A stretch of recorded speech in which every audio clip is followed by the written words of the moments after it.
I want to just point out there's another decision tree in your book, and it's in the PowerPoints on the website.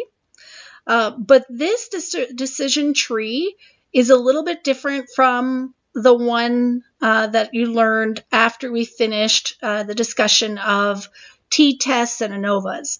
Because when I presented that decision tree, that was to help you figure out when you need to do a single sample t-test, an independent t-test, a dependent t-test, and then all of the ANOVAs, right? One-way ANOVA, two-way ANOVA, and all the variations. This decision tree has the same function in the sense that it's going to help you to decide which test to use, but it's going to help you decide whether or not you should be doing a goodness of fit test, correlation, and or regression, because you might want to do a regression analysis if you find a significant correlation, or a chi-square contingency test. All right.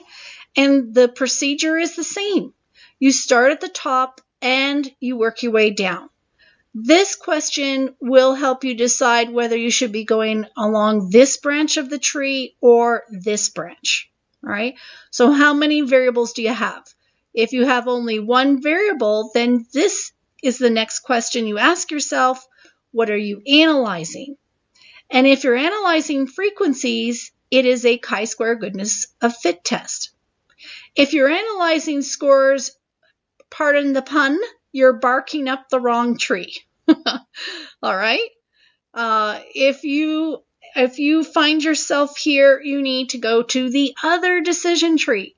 You're analyzing scores of one variable. It's probably a single sample t-test, but you should go to the previous decision tree to make sure. All right. If you're analyzing frequencies of one variable, it's a chi-square goodness of fit test. If you started here and you said you have two variables, then what are you analyzing? And I suppose it could be two or more, right? But if you're analyzing two variables and its frequencies, then that's a chi-square contingency test. If it's two variables or more, then it's likely it scores, right? Because remember, frequencies, you can only use a chi-square contingency test on two variables at a time.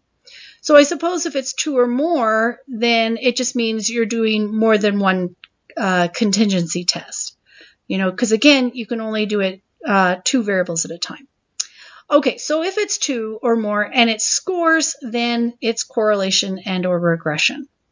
All right.